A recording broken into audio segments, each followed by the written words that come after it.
Oye, vamos a seguir conversando con Javier García, quien es presidente del Observatorio del Derecho a la Comunicación. Y te queremos dar las gracias, Javier, porque te hicimos esperar. Pero, por supuesto, me dijeron que estaba ahí sentado escuchando el programa.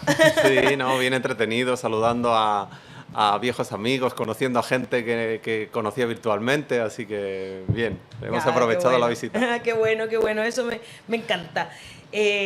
Bueno, estábamos hablando que Javier es presidente del Observatorio del Derecho a la Comunicación y eso, bueno, a nosotros nos encanta conversar sobre comunicación. Partimos el programa haciéndolo hoy día, analizando la salida de Farideh Serán del Consejo Nacional de Televisión, con lo poco y nada que pudo hacer, digamos.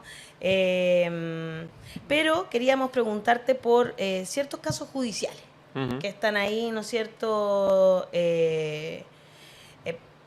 en que se han visto involucrados ciertos periodistas, ciertos comunicadores, ¿verdad? ¿Qué es lo que lo que ustedes han podido realizar a través de los estudios del observatorio y que han analizado sobre estos casos judiciales en que periodistas y comunicadores se han visto involucrados, ¿no? Bueno, pues en el Observatorio del Derecho a la Comunicación, bueno, llevamos observando distintas problemáticas, de temas de libertad de expresión, de los problemas de pluralismo, o sea que nuestro marco es amplio. Y una de las alertas que veníamos lanzando en nuestros informes, ya desde la creación del observatorio, allá como el 2019, era la problemática del acoso judicial, del uso de las herramientas judiciales o de otro tipo de instrumentos legales para silenciar voces críticas, ¿no? Que es lo que pasó con Resumen y su editor. Claro, a eso voy ahora, porque veníamos haciendo ese trabajo y de hecho en nuestros informes incluíamos una serie de gráficas, vamos a compartir alguna de ellas, donde nos alertábamos de que el número de querellas que se presentaba en Chile por injurias y calumnias era muy alta. Estamos viéndolo, y de hecho, bueno, ahí se ve como estamos hablando de, bueno, como hace una década eran como 1000 al año y de repente a partir del año 2016 empieza a crecer de manera muy significativa y llegamos al año 2020 con casi 2000 querellas de injurias y calumnias presentadas, ¿no? Es decir, ha habido un aumento del uso de ese instrumento y nosotros empezamos a indagar qué ha pasado ahí. Y nos empezamos a encontrar que muchos de estos casos tienen que ver con medios de comunicación o a veces con fuentes informativas. Es decir, que alguien habló de alguien, de alguna persona poderosa, de algún funcionario público, criticó o hizo escrutinio de alguna municipalidad y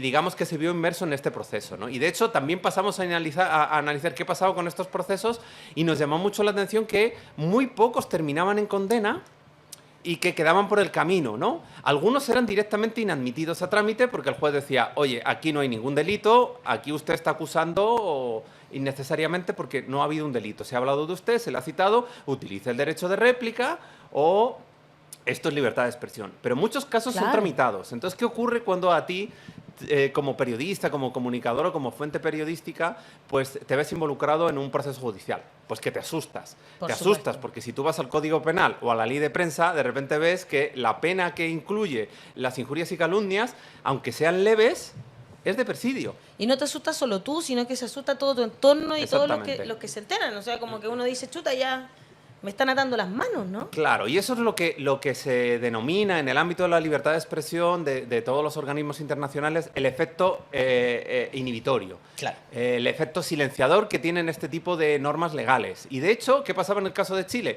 Que el relator para la libertad de expresión o los distintos que han ido pasando venían insistiendo a Chile, oye, ustedes tienen que cambiar la legislación, ustedes tienen una legislación de injurias y calumnias del siglo XIX, literal, porque es de finales del siglo XIX, cámbienlo porque esto no se adapta a los estándares de libertad de expresión.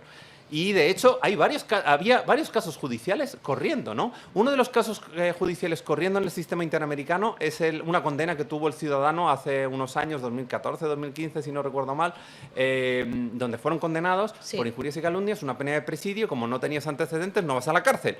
Pero en el siguiente condena ya tienes antecedentes penales y ya puedes ir a la cárcel, ¿no? Entonces, ahí tenemos un caso y había otro caso en camino que era un caso más antiguo de una fuente periodística periodística, que era un defensor medioambiental que trabajó para la CONAF, el abogado Carlos Barahona, ¿no? Y ese caso es un caso antiguo de un senador de la región de Los Ríos, que tiene que ver con las declaraciones que este defensor hizo sobre la tala ilegal de la LERCE. Citó a este senador, que las presiones políticas... ¿Qué pasó? Injurias y calumnias. Y no solamente tuvo una condena, sino que cuando volvió a hablar del tema de que había sido condenado, cuando fue a hablar a un canal de televisión sobre que este abogado de que había sido condenado, volvió a recibir una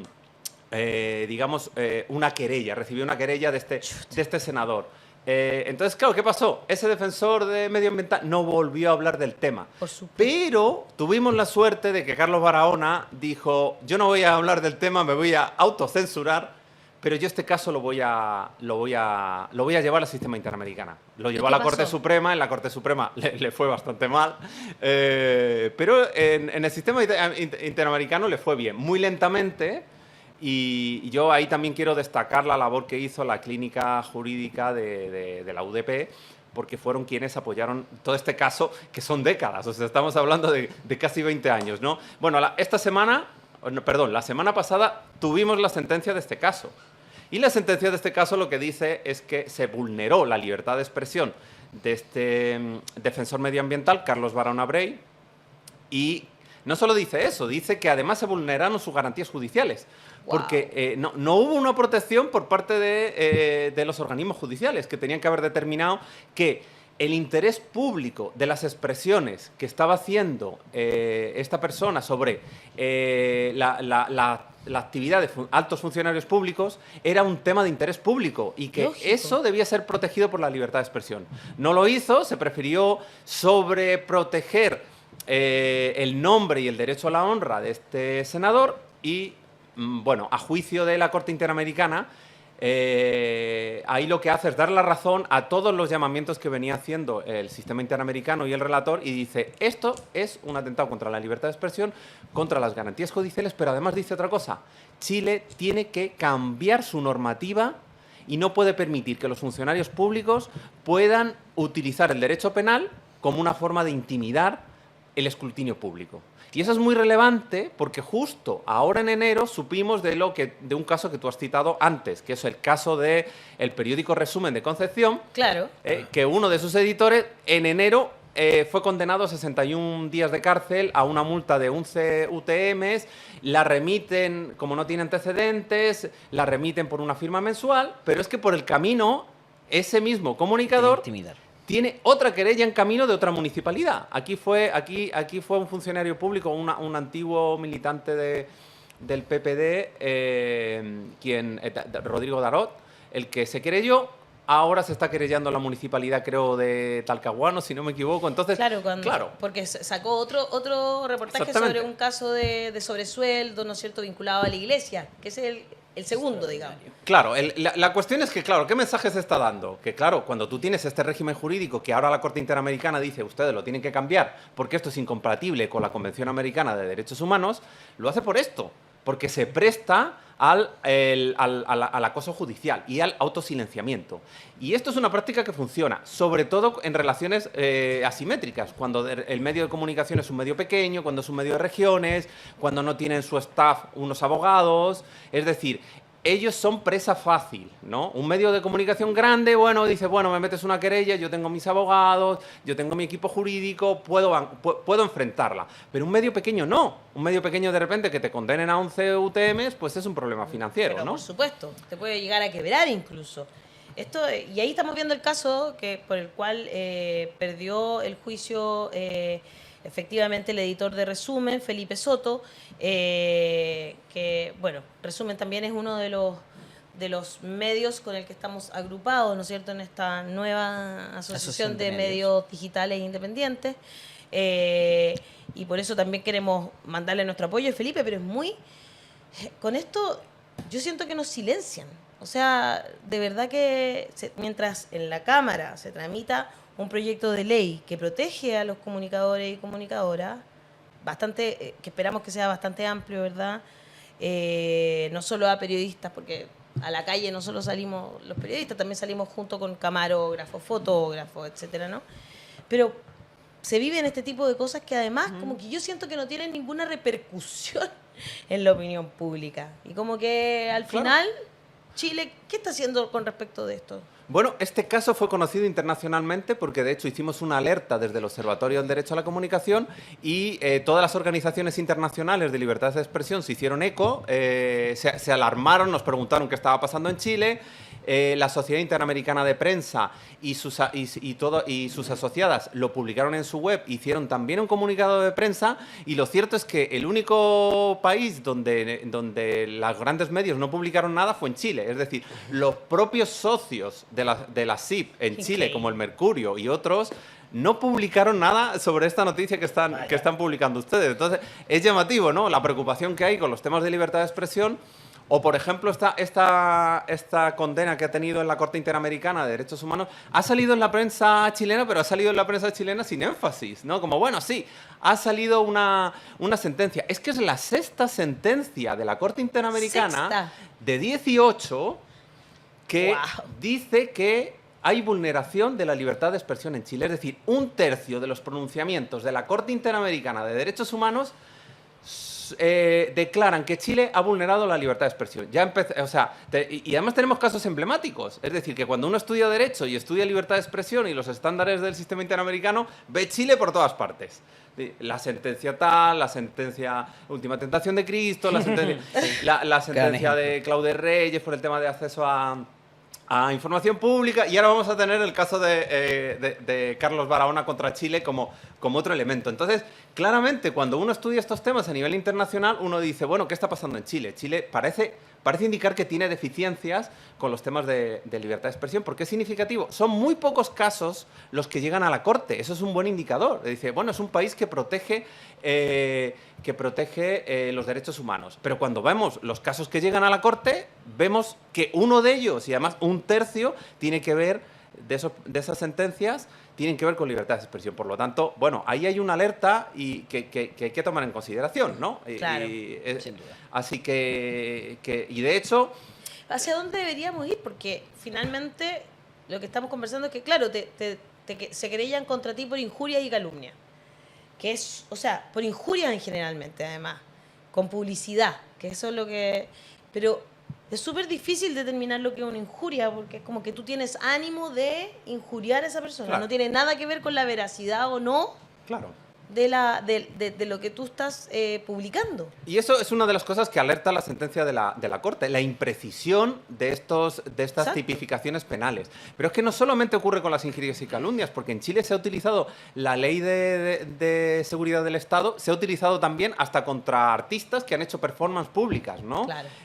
O, por ejemplo, recientemente la empresa Esval, la sanitaria de la Quinta Región, pues como no puede acudir por injurias y calumnias porque es una empresa, estuvo utilizando como otro delito del Código de Penal y diciendo que los defensores medioambientales que les acusaban de algunos peligros, de niveles riesgosos, de alguna sustancia que se había detectado en las aguas, empezaron a utilizar un delito que era como de alerta pública o algo así, ¿no? O sea, pero además un delito que tiene varios años de cárcel, ¿no? Entonces, claramente, no solamente las injurias y calumnias, sino que Chile tiene un marco jurídico muy deficiente, muy obsoleto, que tiene que poner al día. Y, de hecho, es muy buena noticia el avance que está teniendo el proyecto de ley de protección a periodistas y personas trabajadoras de las comunicaciones, que el día de ayer se aprobó en comisión y pasó, ¿no?, a sala. Claro. Ese proyecto es muy necesario. Pero también es necesario el debate que se está dando en el Parlamento, porque, por ejemplo, había indicaciones muy interesantes para mejorar el proyecto y una de las indicaciones era modificamos el régimen de injurias y calumnias y sustituyámoslo por un sistema que no haya una criminalización por el sistema penal, sino que utilicemos los tribunales civiles, ¿no?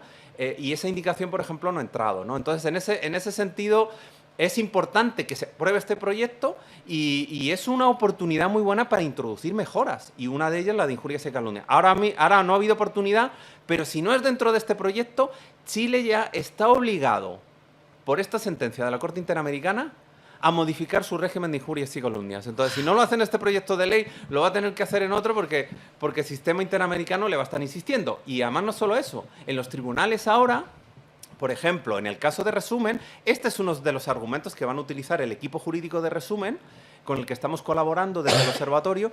Esta sentencia va a ser uno de los elementos que vamos a utilizar para decir, oigan, este proceso judicial va en contra del sistema interamericano. Javier, yo te escucho y pienso en una figura que es muy parte de la idiosincrasia chilena, que es la del trabajador problemático o la trabajadora problemática. Porque esto, yo pienso, yo supongo que ustedes deben haber reflexionado esto. Ahora tú hablas que hay medidas que apuntan a proteger a las trabajadoras, a los trabajadores de la comunicación. Pero esto hace pensar, y yo reflexiono, o digamos, pienso en la empleabilidad de alguien que se quiere dedicar a la investigación o a la opinión política, ¿no? O alguien que, digamos, está comprometido con este juramento, con esta promesa que uno le hace a la sociedad de estar comprometido con la verdad, ¿no? Porque esto lo hace ver, y yo pienso también en la gente que está estudiando periodismo, o la gente que ha salido del sistema, ha sido expulsado del sistema por esta figura del profesional de la comunicación problemática, que dice cosas que incomodan. Entonces pienso que esto hace ver como si fuera un hobby caro, ser un periodista de verdad o alguien comprometido, digamos, con el espíritu de revelar y denunciar cosas. Yo no sé qué opinas tú sobre este aspecto, Javier. Bueno, es que precisamente eso ocurre. O sea, en Chile no es necesario en muchos casos acudir a amenazar a periodistas, porque ya el propio ecosistema que se ha ido generando es un ecosistema de autocensura. Porque, claro, todos estos casos que se han ido dando, los telefonazos que se hace periodistas, Claro. periodistas y conductores de programas que son apartados de programas cuando hacen determinados comentarios o cuando se refieren a determinadas personas. Es decir, que cuando alguien toca en Chile temas críticos o alude o quiere sacar determinadas cuestiones a la opinión pública, es castigado, ¿no? Y ese sistema está funcionando, y lo que consigues al final es por un lado, marginar a estos periodistas que hacen esa labor más crítica y se tienen que buscar la vida, crearse sus propios medios, autosustentarse o callarte. Entonces, lamentablemente, la situación en Chile es esa. Y Chile tiene un problema con el debate público, porque se silencia las voces críticas. Entonces, cuando tú te sales del margen de la ética o cuando te sales de este histórico espacio binominal y digamos, ascienden voces, digamos, disonantes o voces disidentes o nuevos discursos, esos discursos son atacados, son silenciados. Y eso pasa no solamente con la información periodística, sino pasa con la expresión artística y con la expresión política, ¿no? Y ahora, digamos, se muestra también esa tensión porque todo ese marco político clásico, histórico, se ha ido rompiendo. Entonces, eso explica posiblemente por qué suben las injurias y calumnias. Entonces, ¿cómo resuelve Chile sus debates muchas veces? Con violencia jurídica, con violencia física, con violencia simbólica, ¿no? Absolutamente. Pero ahí es lo que ocurre. De repente hay un debate público, alguien cuestiona lo que se está haciendo en una municipalidad y esa municipalidad, en vez de utilizar mecanismos como el derecho a rectificación, generar un debate público, mejorar su transparencia, ¿qué hace? Acude al derecho penal. Claro. Castiga al crítico. Claro. Y lamentablemente así se solucionan las cosas en Chile. Cuando alguien dice algo que no me gusta, en vez de entrar en el debate, de confrontar posiciones, confrontar argumentos, lo que utilizo es denosto a esa persona, la llevo al sistema penal o la achico o digamos que evito que tenga presencia pública. Y eso también pasa en el mundo académico.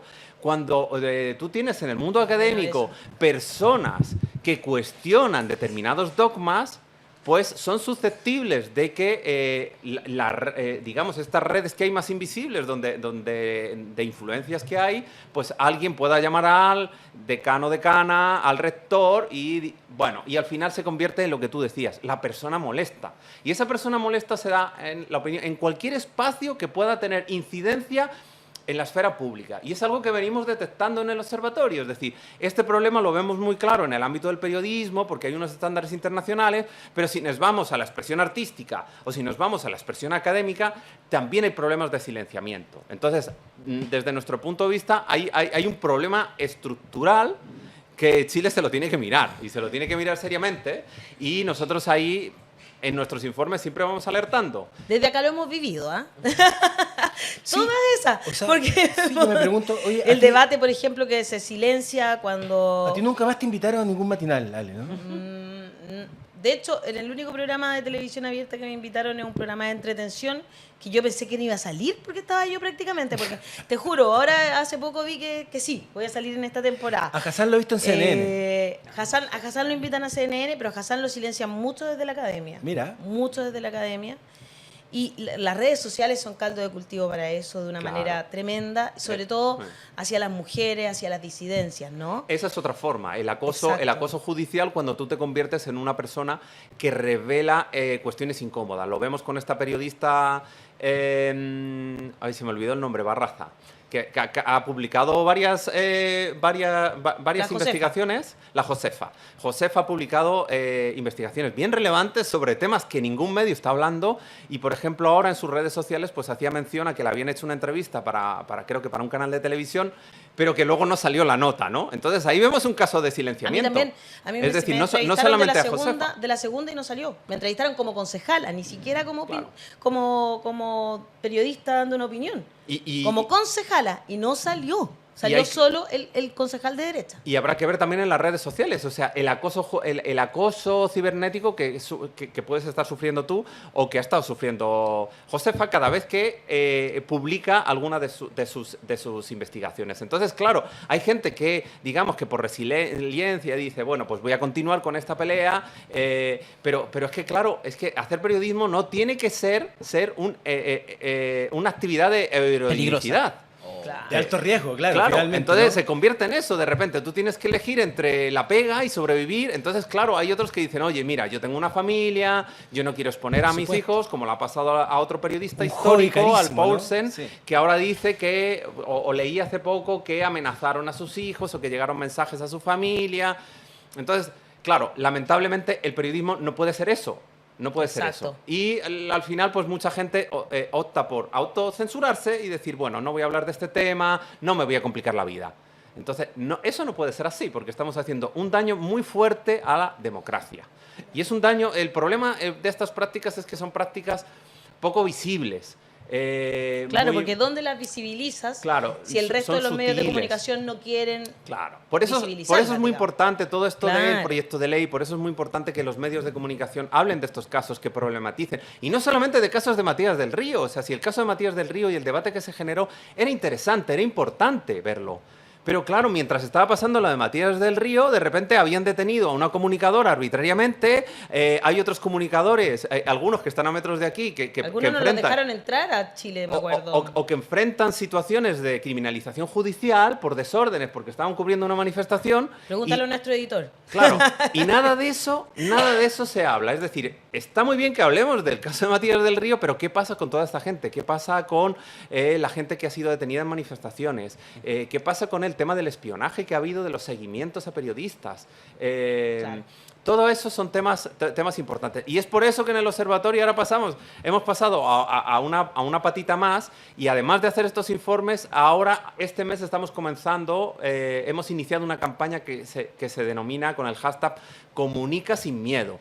Y es una campaña en la que pretendemos, por un lado, Qué bonito. Qué bien. visibilizar todas estas problemáticas pero lanzar un mensaje positivo. Es decir, lo que necesitamos en Chile es generar un ecosistema, un entorno seguro para que las personas que hacen periodismo, que ejercen la comunicación, puedan hacerlo sin miedo. Por lo tanto, por eso nuestro hashtag va a ser Comunica sin miedo. Ahí vamos a ir poniendo la información y las actividades en nuestra página web y en nuestras redes sociales, Observatorio Derecho Comunicación.cl. Ahí estamos con nuestro @ ODC Chile, en redes sociales, también estamos en Facebook y vamos a estar lanzando esta Estupendo, me parece. campaña trabajando en red con otros agentes. Nos Claro. estamos reuniendo con otras organizaciones de todo tipo, ¿no? En el observatorio nos estamos reuniendo desde con Anatel, con el Colegio de Periodistas, con asociaciones de corresponsales, con gente del ámbito de la investigación, estamos haciendo ese trabajo. Ahora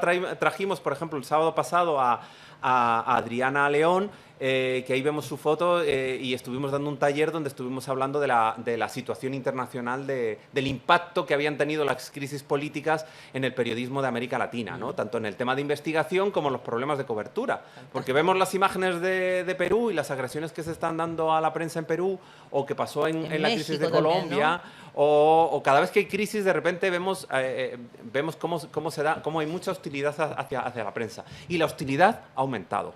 Mucho. Ha aumentado. Muchísimo. De hecho, cuando tuvimos una conversación sobre este proyecto de ley con la ministra Vallejo, con la misma Natalie Castillo, que es la diputada que ha llevado adelante este proyecto de ley que protege a la prensa y a los comunicadores en general, las y los comunicadores, me llamó la atención justamente eso, cómo también los periodistas de medios hegemónicos estaban exigiendo también esa protección, porque yo lo entiendo desde el Canal 3 de La Victoria, de nosotros que estábamos ahí, interferencia, etcétera, todo, y de repente, ¡pam!, me encuentro con que en realidad sí, y tienen razón, todos salimos a la calle, todos y todas, muy desprotegidos y desprotegidas. Así que se agradece que exista el observatorio y por supuesto nos hacemos parte de esa campaña, comunicar sin miedo, qué importante que es. Muchas gracias, Javier, por estar hoy día aquí en La Voz de los que Sobran.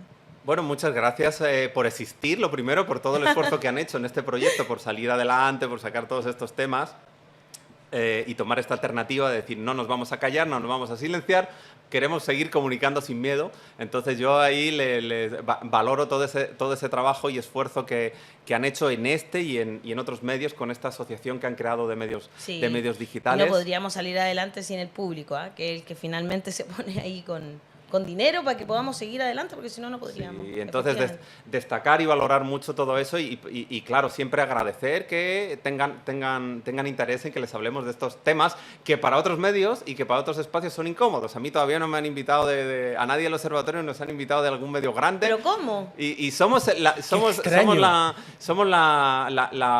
una de las entidades que... Debe ser un error eso, Javier. Que publica sobre estos temas. Mandamos los comunicados, pero hasta ahora no nos han tenido mucha atención. Entonces son medios como universitarios. No, yo creo que te llamaron y no contestaste. No creo que esto sea. Puede ser. A veces uno probablemente.